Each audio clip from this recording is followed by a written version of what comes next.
नमस्कार। आप देख रहे हैं बिस्तक। मैं हूं आपके साथ अर्णिमा द्विवेदी। बिस्तक के खास शो फायदे के फंड में आप सबका बहुत स्वागत है। आज बाजार में अभी फिलहाल क्या कुछ चल रहा है, इसका आपके पोर्टफोलियो पर क्या असर पड़ रहा है, क्या आपके पोर्टफोलियो को एक बार फिर से री बैलेंसिंग की जरूरत है, उसको किस तरीके से मैनेज करना चाहिए, ये सब कुछ इस शो में हम डिस्कस करेंगे। हमारे साथ आज के शो में जुड़े हुए हैं एक बहुत ही खास मेहमान, देवांग काबरा जी हमारे साथ हैं, को फंड मैनेजर हैं वॉलफोर्ड पीएमएस के। सर नमस्कार, बहुत स्वागत है आपका पुस्तक में। नमस्कार अरुणिमा। नमस्कार। देवांग जी, पहला सवाल तो बाजार से जुड़ा हुआ ही होगा। बाजार का ये जो सिनारियो अभी इस समय चल रहा है बहुत ज्यादा अनसर्टेन लग रहा है, क्योंकि हम तेजी जरूर देख रहे हैं बाजार में, पर वो तेजी एक लिमिट पर आकर के ठहर जाती है और बहुत सारे ऐसे जियोपॉलिटिकल सिचुएशंस भी क्रिएट हो रही हैं। बहुत सारे ऐसे बयान आ रहे हैं खासतौर से यूएस के प्रेसिडेंट डोनाल्ड ट्रंप की तरफ से, जो इंडियन इकोनॉमी और इंडियन शेयर मार्केट पर भी असर डाल रहे हैं। तो सर अभी फिलहाल बाजार की सिचुएशन को कैसे देख रहे हैं आप? बाजार की सिचुएशन अगर देखें जाए तो मैं तो बहुत अच्छा देख रहा हूँ, क्योंकि अनसर्टेनिटी जब रहती है, global uncertainty, global turmoil, globally कुछ अगर गलत हो रहा है, वॉर्स हो गई, सब कुछ हो गया, तो एक एक पानी भरा ग्लास रहता है ना, एक बोलते एक एक आदमी बोलता है कि हाफ फुल है, एक आदमी बोलता है हाफ एम्प्टी है। तो मैं हम्म। उसको हाफ फुल देख रहा हूँ। क्यों? क्योंकि जितने लोगों ने लड़ लिया था आपस में लड़ लिए, जो अनसर्टेनिटी होनी थी हो गई। जो वॉर, रशिया यूक्रेन हो गया, इंडिया पाकिस्तान हो गया, इसराइल ने चार देशों के साथ कर लिया, सारे खत्म हो गए। अभी कुछ बचा नहीं आंसर। आई डोंट थिंक कि कोई अनसर्टेनिटी यहाँ से आगे बाकी है। What we hmm. Need to focus on is our portfolio. अपना स्टॉक क्या कर रहा है, अपना स्टॉक जहां पे हमने इन्वेस्ट किया है, उसका बिजनेस बढ़ रहा है कि नहीं बढ़ रहा है, हम तो उस पर ध्यान देते हैं। बाकी ग्लोबल, और ये ग्लोबल अनसर्टेनिटी के बावजूद अगर जी। अपना कहीं निवेश किया हुआ स्टॉक है और वो अच्छा कर रहा है, वो प्रॉफिट कर रहा है, नफे बता रहा है, तो फिर और अच्छा है। तो जब सिचुएशन अच्छी हो जाएगी तो और बढ़िया हो जाएगी। हम्म। तो तो सर मार्केट अच्छा जी, है। मार्केट अभी फिलहाल देखने में अच्छा लग रहा है। और सर अगर बात की जाए ना सिर्फ स्टॉक्स इन्वेस्टमेंट की, ना सिर्फ बाजार में डायरेक्टली इन्वेस्ट करने की, पर म्यूचुअल फंड्स की भी, क्योंकि हमारा ये जो शो है सर वो उन व्यूअर्स के लिए भी है जो म्यूचुअल फंड्स में इन्वेस्ट करते हैं। तो उनके लिए क्या कुछ अभी आगे बाजार को देखते हुए कुछ खास सलाह है, किस तरीके से अभी म्यूचुअल फंड में निवेश करने की सलाह होगी, किस तरह के फंड्स को अपने रडार पर रखना चाहिए, कुछ ऐसे सजेशंस हैं क्या उन व्यूअर्स के लिए? म्यूचुअल फंड्स के लिए तो ऐसा है कि uncertainty is a friend of a mutual fund SIP investor. Uncertainty रहेगी और बाजार अगर नीचे गया तो आपको मौका मिलेगा कि नीचे के भाव पे और आप एसआईपी ऐड करते जाइए। तो मेरा एक सजेशन है कि अभी तेजी है बाजार, जितना आपका एसआईपी, सपोज 100 रुपया कोई एसआईपी कर रहा है तो 100 रुपया करते जाइए। कोई अनसर्टेनिटी हो गई, कुछ हो गया, बाजार गिर गया, तो हम्म। आप 100 की जगह 125 कर दीजिए, उस महीने में ज्यादा कर दीजिए। तो दैट विल, बिकॉज अल्टीमेटली ये चीजें टेम्परेरी है, ये चीजें आज है, महीने, 2 महीने, 3 4 6 महीने में सॉल्व हो जाएगी। और म्यूचुअल फंड आप खरीद रहे हो अभी के लिए नहीं, आगे के लिए खरीद रहे हो, दो हम्म। चार 5 साल के लिए खरीद रहे हो, तो डेफिनेटली मैं तो बोलूंगा कि बी इन्वेस्टेड। और अगर बाजार का करेक्शन आप देखते हो तो और डालते रहिए। To the extent of specific funds की अगर आप, आपका प्रश्न है, तो फंड्स के अंदर मैं बोलूंगा कि एक mix of large cap and mid cap रखिए, जहाँ पे लार्ज कैप में थोड़ा सा, अगर अगर आप रिस्क एवर्स इन्वेस्टर हो, आपको रिस्क ज़्यादा लेना पसंद नहीं है, तो लार्ज कैप की तरफ झुकाव ज़्यादा रखें। और हम्म। अगर रिस्क लेना पसंद है तो मिड कैप के या स्मॉल कैप के ऊपर झुकाव थोड़ा ज़्यादा रखें। जी। सर मिड कैप की आपने बात की, लार्ज कैप्स की बात की, यहाँ पर एक सवाल ये कि पिछले कुछ समय में अगर हम देखें तो स्मॉल कैप और मिड कैप फंड्स ने प्रदर्शन अच्छा दिखाया है अपना। लेकिन अभी जो वॉलेटाइल मार्केट है, क्या इस दौरान ये सही मौका है स्मॉल कैप और मिड कैप फंड्स में निवेश करने का, या फिर अभी थोड़ा सा वेट करने की जरूरत है? मैं कहूँगा वेट तो नहीं करना चाहिए, हम्म। 100% पैसा लगा देना चाहिए। क्योंकि वेट करते करते, अगर सब कुछ इकोनॉमी में स्टेबल हो गया, सब कुछ स्टेबलाइज हो गया, ग्लोबल जियोपॉलिटिकल टेंशन कम हो गए, तो फिर आप ले ही नहीं पाओगे। तो आप आज लेते जाइए, और ये चीज दिमाग में रखिए कि कल दिन अगर करेक्शन आ गया तो हम्म। आपके पास एक्स्ट्रा गन पाउडर है जिससे आप और निवेश कर सकते जी। सर क्या अगर हम निवेश कर रहे हैं मिड कैप और स्मॉल कैप में, तो अराउंड किस तरीके से हमें अपना अलोकेशन रखना चाहिए लार्ज कैप, मिड कैप और स्मॉल कैप में, कि जब भी अनसर्टेनिटी होती है बाजार में तो पोर्टफोलियो पर ज्यादा असर नहीं पड़े? देखो, अगर आप हमारी बात करो तो हम जो पीएमएस करते हैं, हमारा 100% invested mid cap small cap में रहता है हमारे हम्म। पोर्टफोलियोज में, बिकॉज हम बहुत डीप डाइव करके डीप स्टडी करते हैं। हम्म। और वो पूरा इंफ्रास्ट्रक्चर हमारे पास है to study and understand a business. But for a retail investor who is doing SIP, या जो कर रहा है, जो जिसके पास इतना बड़ा इंफ्रास्ट्रक्चर नहीं है, हम्म। उनको एक अपने रिस्क पोटेंशियल, आप मुझे मार्केट के हिसाब से पूछ रहे हो, मैं कहूंगा मार्केट के हिसाब से मत देखिए, आपका रिस्क पोटेंशियल देखिए। अगर आपको रिस्क ले सकते हो तो मिड कैप में ज्यादा झुकाव रखो, मे बी हम्म। 60-70% एलोकेशन कर दो मिड कैप के लिए। अगर रिस्क कम लेना चाहते हो तो उल्टा कर दो, 50-60%, 70% लार्ज कैप्स में कर दो। हम्म। तो you have to invest based on your risk potential, your risk and reward, what you expect from the markets, not on the basis of the overall macroeconomics, क्योंकि वो ओवरऑल ग्लोबल मैक्रोइकोनॉमिक्स, एक investor जो 50,000 लाख रुपए का SIP कर रहा है या 10-20 हजार का एसआईपी कर रहा है, फ्रैंकली स्पीकिंग कुछ लेना देना होना नहीं चाहिए कि दुनिया में क्या हो रहा है, क्या हम्म। ही फर्क पड़ जाएगा। जी सर, स्मॉल कैप कई निवेशकों को कई बार फंसा भी देते हैं जब हम स्मॉल कैप फंड्स की तरफ से आते हैं। हाल ही में जब बाजार बुरी तरीके से गिरना शुरू हुआ था, जब थोड़ा वॉलेटाइल था मार्केट, तो कई पोर्टफोलियोज फंसते हुए नजर आए। कई ऐसे लोग थे जिन्होंने ये कहा निवेशकों ने कि उनके पोर्टफोलियोज रेड में चले गए हैं और वो उठ नहीं रहे हैं। और स्मॉल और मिड कैप में ये ज्यादा देखा गया था। तो क्या वापस जब हम ये कह रहे हैं कि निवेश करना चाहिए, तो कुछ ऐसे रिस्क हैं जिनको ध्यान में रखना चाहिए निवेश से पहले? क्या देखना चाहिए पूरे पोर्टफोलियो के लेकर के? देखो, सबसे पहले फर्स्ट स्टेप वन इसमें है कि निवेश के पहले क्या देखना चाहिए, आपने पूछा, वेरी गुड क्वेश्चन। क्या देखना चाहिए और क्या एक्सपेक्ट करना चाहिए, ये दो हम्म। चीज। देखना हम्म। ये चाहिए और एक्सपेक्ट ये करना चाहिए कि ये जो पैसा है जो आप इन्वेस्ट कर रहे हो, ये डेट नहीं है, ये ब्याज का पैसा नहीं है कि आपने हम्म। 100 लगाया तो नीचे हो ही नहीं सकता है, 100 लगाया तो 112 मिलेगा साल के एंड होने के बाद। ये हम्म। नहीं है, ये इक्विटी का पैसा है। तो ये हम्म। 100 का 95 भी हो सकता है, 80 भी हो सकता है, 85 भी हो सकता है। ये मेंटल प्रिपरेशन होना हम्म। जरूरी है कि ये नीचे भी हो सकता है, क्योंकि इक्विटी मार्केट्स है। आप डेट की सेफ्टी चाहते हो और इक्विटी के रिटर्न्स चाहते हो, दोनों एक हम्म। साथ नहीं मिलेंगे। अगर सेफ्टी चाहिए तो 6% से 8% रिटर्न में खुश रहिए, और अगर थोड़ा सा वोलेटिलिटी झेल सकते हो तो हम्म। फिर आप एक्सपेक्ट करिए 12, 15, 18% रिटर्न।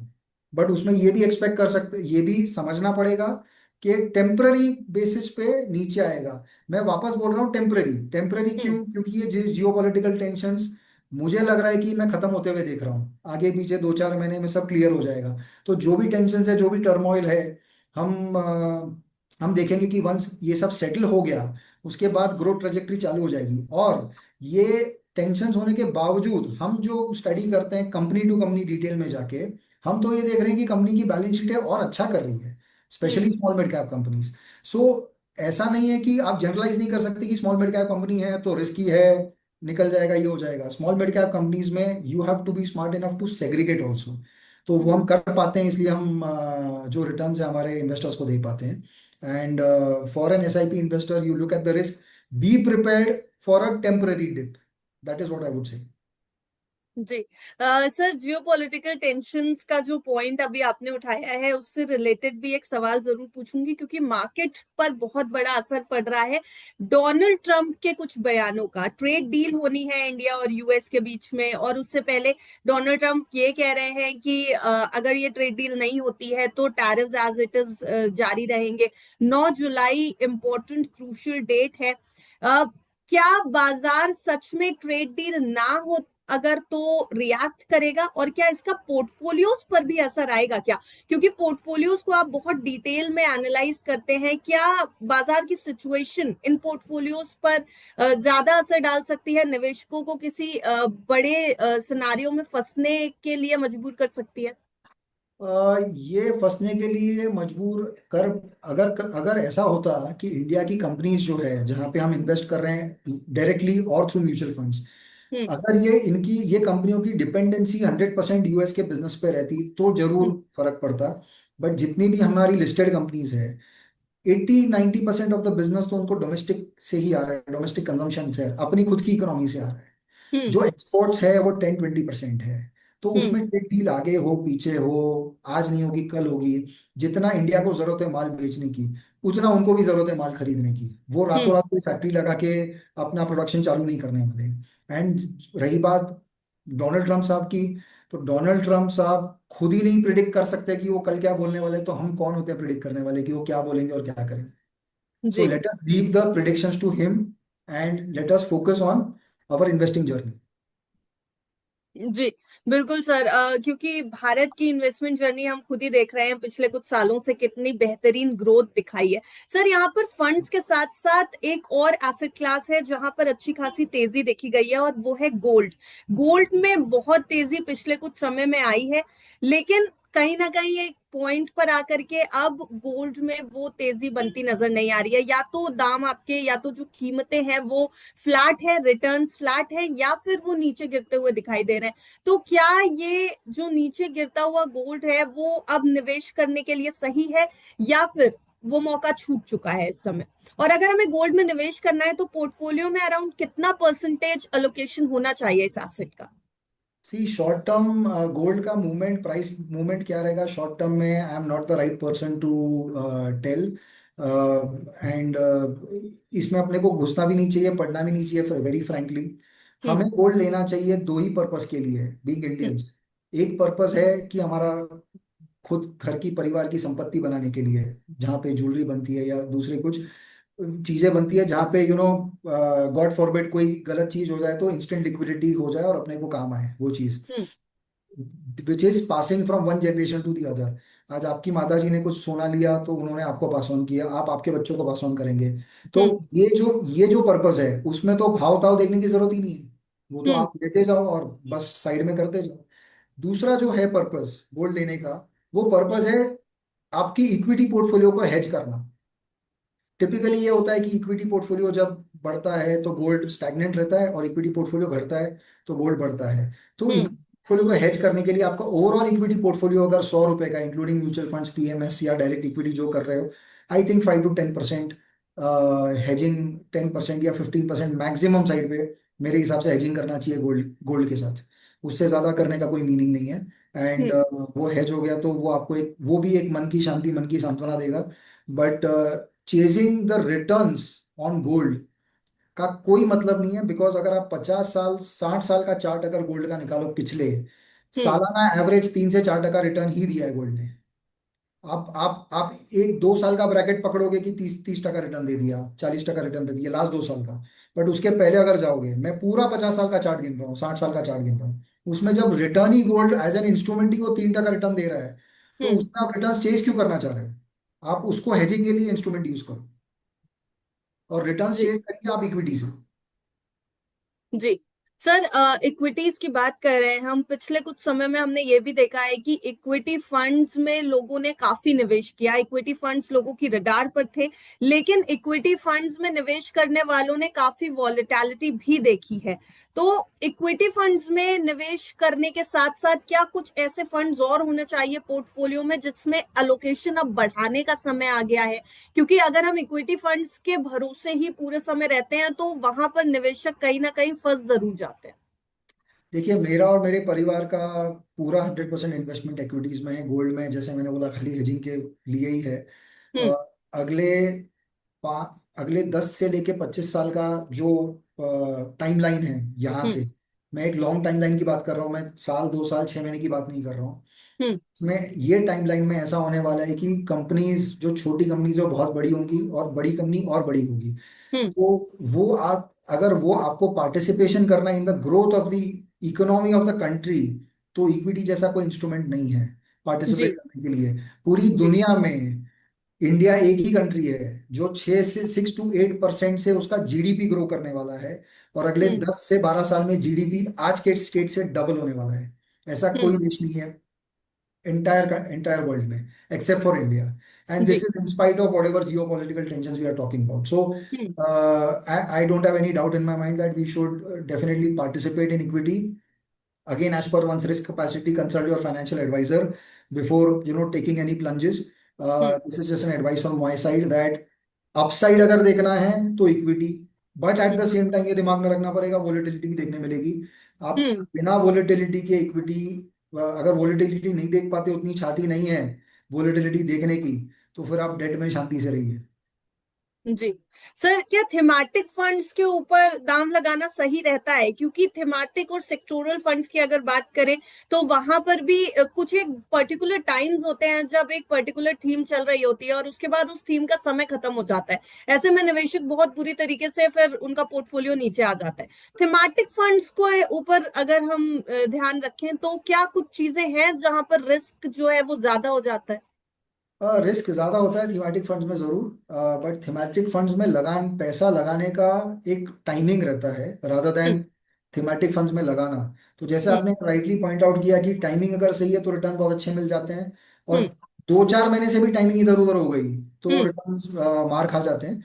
तो उसके लिए स्पेसिफिकली आपका अच्छा म्यूचुअल फंड एडवाइजर से आपको एडवाइस लेना चाहिए, जो थीमेटिक फंड्स में लगवा रहे हैं पैसा। आई वुड आइडियली से कि इसमें जो हर्ड मेंटालिटी होती है, वो ऑनलाइन ब्लॉग्स और ऑनलाइन पोस्ट की एक हर्ड मेंटालिटी बनती है, हम्म। उसको अवॉइड करना चाहिए। You should hmm. Actually sit one to one with a good advisor and understand the whole story yourself. खुद भी मेहनत करके समझिए, तब जी। जाके आप टाइमिंग राइट कर पाओगे। हम्म। गूगल पे जाके आप अगर एडवाइस लोगे तो वो राइट टाइमिंग आपको नहीं मिल पाएगी, क्योंकि तब तक तो चीज सर, आउट हो जाएगी। लॉन्ग टर्म के लिए है thematic funds? Long term approach अगर रखना हो तो थीमेटिक फंड्स हैं, या फिर लॉन्ग टर्म अप्रोच के लिए इक्विटी ही बेहतर रहता है? Classic equity is much much better compare to thematic funds for long term. जी sir, thank you so much. चलते चलते एक आखिरी सवाल लेकिन आपसे जरूर रहेगा, क्योंकि बहुत सारे नए निवेशक हैं, बहुत सारे यूथ है जो अब इन्वेस्टमेंट की तरफ उनका जो है वो नॉलेज बढ़ने लगा है, वो अवेयर हो गए हैं और इसलिए निवेश बहुत ज्यादा अब यूथ की तरफ से भी हो रहा है। बट कुछ गलतियां हैं जो यूथ जरूर करते हैं निवेश करते समय। क्या ऐसी चीजें उन यूथ को आप सलाह देना चाहेंगे कि किस तरीके से वो अपने गोल्स डिसाइड करें, किस तरह की एसेट्स में निवेश करना चाहिए? ये बेसिकली जो हमारी यंग पॉपुलेशन है निवेश के लिए, उनके लिए क्या सलाह होगी? Anirma, thank you very much for asking this question. अगर आप नहीं पूछते तो भी मैं इसको एड्रेस करता ये पॉइंट को। हम्म। मैं बहुत खुश हूँ एक तरफ ये देख के कि जो आदमी 10-15 हज़ार की पहली नौकरी भी कर रहा है, वो भी 1,000, 1,200, 1,500 का एसआईपी कर रहा है। This is hmm. Very very good to see, very heartening to see. But at the same time वही आदमी एफ एंड ओ भी खेल रहा है, ऑप्शंस भी ट्रेडिंग कर रहा है, ये भी कर रहा है। ये हम्म। मेरे लिए बहुत डिस्टर्बिंग है। The one and only way, एक ही सलाह, एक ही ब्रह्म वाक्य, गुरु वाक्य, जो भी आप बोलो, ये हम्म। है कि ऑप्शन फ्यूचर से दूर रहो, मतलब दूर रहो।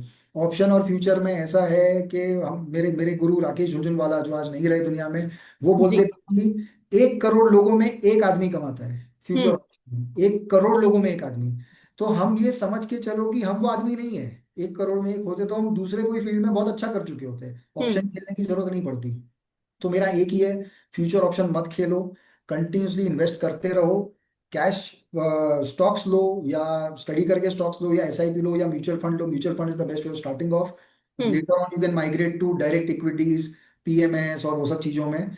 बट आप पैसा लो और होल्ड करो। लेके होल्ड करने में जो कमाई है, कोई दुनिया के फ्यूचर ऑप्शन में नहीं है, कितना भी आप हिसाब लगा दीजिए। अपने जी। एक्सचेंज, एनएससी बीएससी एक्सचेंज के वेबसाइट में जाओगे, ब्रोकर के वेबसाइट में जाओगे, वो लोग लिखते हैं 99.99% लोग lose money in future and option. तो जब वो खुद खुले लिख रहे हैं तो हम क्यों कर रहे हैं वो सब चीजें? पैसा जाता है, उसके अलावा जो टाइम बर्बादी होती है दिन के 4-6 घंटे, हम्म। उसके पीछे 1,000-500 कमाने के पीछे पूरा आपका दिन निकल जाता है। तो आप ये टाइम वैल्यू ऑफ मनी लगाइए। अगर जी। कोई आदमी 50,000 महीने की नौकरी कर रहा है, उसका दिन का 1,000 रुपए का इनकम है, वो पूरा दिन खराब कर देता है 200-500 रुपए कमाने के लिए ऑप्शंस में। Hmm. This is something which is definitely definitely should be avoided. Investment करो, स्टेडी इन्वेस्टमेंट करो, लॉन्ग टर्म विजन रखो। At the end of the day अगर 18% से भी पैसा कंपाउंड हो गया, तो हर 3 साल में डबल होगा। हर हम्म। तीन वो बहुत बड़ा पैसा बनेगा। Don't worry about that. That is my message. जी, thank you so much Devang ji हमारे साथ आज जुड़ने के लिए, क्योंकि जो भी हमने आपसे जाना है कि पोर्टफोलियोज को एसेट मैनेजमेंट कैसे करना चाहिए और किस तरह के फंड्स में हमें थोड़ा अपना ध्यान ज्यादा बढ़ाना चाहिए, और खासतौर से यूथ जो निवेश कर रहा है उसको किन चीजों का ध्यान रखना चाहिए, मुझे लगता है कि जो भी व्यूअर्स हमें देखेंगे उनको काफी एनलाइटमेंट होगा इस पूरे एपिसोड को देख करके। इसलिए आपका बहुत बहुत शुक्रिया हमारे साथ जुड़ने के लिए। Thank you very much Anurag ji, thank you so much, thank you. Thank you. Thank you for having me.